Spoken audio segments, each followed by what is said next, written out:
Sasa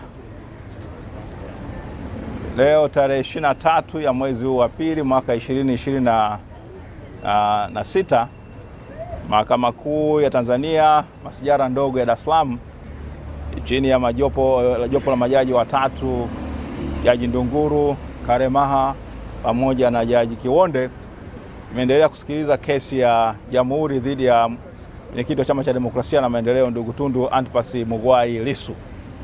Na leo ilikuwa kutokana na ile ahadi ambayo mahakama ilikuwa imetoa mnamo siku ya Ijumaa kwamba leo itakuwa ni siku ya kusikiliza, kupokea taarifa au notice ya serikali ya nia yao ya kuweza kuleta ushahidi wa ziada au ushahidi wa nyongeza tofauti na ule au kwenye ule ambao walikuwa wameshautoa tayari kule katika mahakama ile ya ukabidhi ya Kisutu.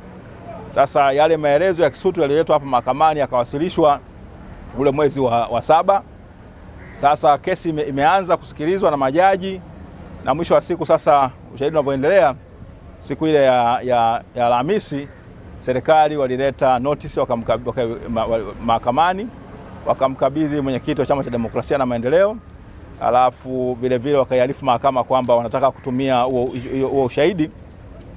Lakini ambacho baada ya mwenyekiti kupitia ile notice alikagundua kwamba yule ambaye anatakiwa kutoa ushahidi wake, ile notice inamhusu yule mtu ambaye tayari alishawasilisha ushahidi wake katika mahakama ya ukabidhi au ile mahakama ya hakimu mkazi pale Kisutu inapokuwa na madaraka ya ukabidhi. Sasa mwenyekiti akawa ametoa taarifa kwamba atawasilisha pingamizi siku ile notice itakapowasilishwa rasmi au itakapozungumzwa rasmi mbele ya mahakama. Na leo ndivyo ambavyo imetokea. Leo serikali wameweza kuwasilisha rasmi hiyo mbele ya jopo la majaji hiyo notice na kuanza kuizungumzia lengo lao. Sasa baada ya kumaliza mwenyekiti akawa amepinga kwa nguvu kubwa, akisema kwamba inamhusu mtu ambaye anaitwa ACP Amini Mahamba ambaye tayari yeye ni shahidi katika hii kesi. Hajatoa tu ushahidi wake, lakini ushahidi ushapokelewa, ule wa msingi ushapokelewa kule katika mahakama ya ukabidhi ya pale Kisutu.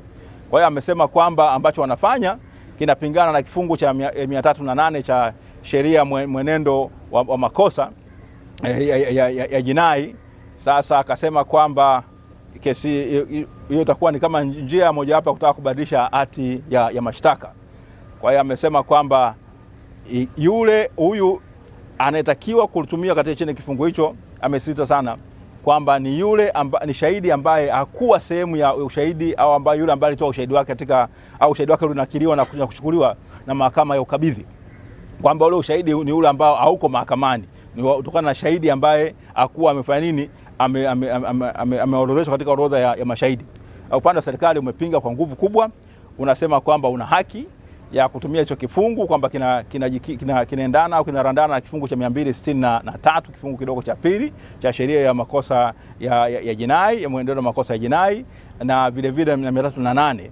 Kwa hiyo wakasema kwamba hakuna kitu kipya pale, kwamba tu ni shahidi tayari, wana lengo la kuweza kufanya nini, kuwasilisha tu nyaraka ya ziada, sio shahidi mpya. Wao lengo lao ni kuwasilisha nyaraka ya ziada ambayo inahusika na matukio ambayo yametokea wakati na baada ya uchaguzi wa mwaka tarehe 29 mwezi wa 10 mwaka 2025. Katika majibu yake ya kumalizia au ya mabezo, mwenyekiti wa Chama cha Demokrasia na Maendeleo ndugu Tundu Antipas Lissu amesema kwamba hapana, anayetakiwa kutoa ushahidi katika kifungu cha 308 ni yule ambaye hakuwa shahidi ambaye ameorodheshwa katika mahakama ya ukabidhi. Madhari huyu ambaye shahidi ambaye anataka kumtumia ni shahidi katika kesi hii tayari yeye mlango wake umefungwa. Kwa hiyo amesema kwamba mahakama isikubali, kwa sababu ikikubali itasababisha lile sanduku la Pandora au sanduku la mizimu na wadudu mbalimbali kufunguka. Na kwa hiyo mambo mengi ambayo yasiohusika, ikiwemo na yale yaliyotokea na mauaji ambayo yalitokea tarehe 29 mwezi wa 10 yatazungumzwa na mahakama. Lakini mkumbuke kwamba chaji yake au mashtaka yake yanahusiana na ile kauli aliyotoa tarehe 3 ya mwezi wa 4 mwaka 2025, ambayo kwamba alisema kwamba pamoja na mambo mengine kwamba tutazuia uchaguzi na tutakinukisha. Sasa akasema mashtaka yangu ndio hayo. Sasa unapoleta mengine tarehe 29 Oktoba, hii ni sasa kutaka kubadilisha hati ya mashtaka kupitia mlango wa nyuma, na yeye akasema mahakama ikatae ikatae mwito huo. Kwa hiyo majaji baada ya kuwa wameyatafakari haya yote, walichukua muda kidogo, wakasema kwamba ili kutenda haki inabidi shauri hili liweze kuahirishwa na wao waweze kuandika uamuzi wao kuhusiana na hizo na pingamizi ambalo mwenyekiti Tundu Antipas Lissu ameliwasilisha, na mwisho wa siku kesho yake saa 3 waweze kutusomea uamuzi wao kuhusiana na hizo hoja za pingamizi na manani ya serikali. Kwa hiyo hali ndio tulionayo hivyo kesho, kwamba kesi itaendelea kesho tarehe 24 ya mwezi wa pili 2026 saa 3 asubuhi, ambapo kwanza tutaanza na uamuzi wa majaji kuhusiana na pingamizi aliyoweka mwenyekiti.